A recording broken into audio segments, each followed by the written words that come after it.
So, కానీ కృష్ణరాజు గారు చాలా హెల్తీ ఉండేవాళ్ళు. అంటే అంత చాలా హెల్తీ అలా అంటే సడెన్‌గా అసలుకి ఎలా అలా జరిగిందండి? అదే కోవిడ్ ప్రభావం చాలా. అంటే కోవిడ్‌కి వేసిన వ్యాక్సిన్స్ ఏజ్‌ని బట్టి కాకుండా కొంచెం ఏజ్ వచ్చాక అంత తొందరగా 4, 5 వ్యాక్సిన్‌లు వేసేసరికి ఏదైనా కొంచెం ప్రాబ్లమ్ వస్తే ఆ ఏజ్ వచ్చేసరికి ఇమ్యూనిటీ అసలు బాడీలో ఉండదు. ఎలా తట్టుకుంటుంది? మన బాడీలో కొంత ఇమ్యూనిటీ ఉంటేనే డాక్టర్ చేసిన వైద్యానికి మనం దాన్ని తగ్గించుకోగలం. జీరో ఇమ్యూనిటీ అయిపోయింది ప్రతి ఒక్కరికి వ్యాక్సిన్ వేసి. ఆ వ్యాక్సిన్ ప్రాబ్లమే నేను ఈ రోజుకి చెప్తాను ఎవరికైనా, ఏ డాక్టర్కైనా కూడా. ఆయనకి లేకపోతే ఆయన హెల్త్ ఇష్యూ వచ్చి ఏమీ ఆయన అవ్వలేదు. ఆయన చాలా స్టామినా ఆయన. హాస్పిటల్‌లో ఏదైనా ప్రాబ్లం జాయిన్ అయ్యారు అనుకోండి, ఆయన బెడ్ మీద కూడా యోగా చేసేవారు.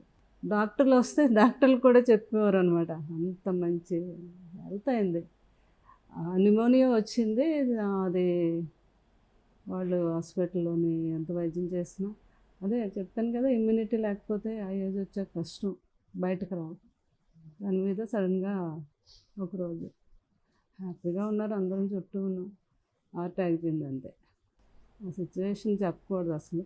అందుకనే మేము ఆయన ఉన్నారని అనుకుంటాం కానీ అంతే. ఇంకా లేదు, లేదు. విషయాన్ని అందరూ మాట్లాడుకోం. ఇప్పుడు కూడా ఆయన ఇక్కడే ఉన్నారని మేము ఫీల్ అంతే. అవుతాం. అది చూడంగానే మేము అట్లానే ఫీల్ అంతే, అంతే. అవుతాము.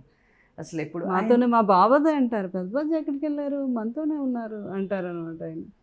పిల్లలు కూడా అలాగే వాదార్చారు. వాళ్ళు కూడా పాపం ఆ ప్రకారంగానే ఉంటారు పిల్లలు కూడా.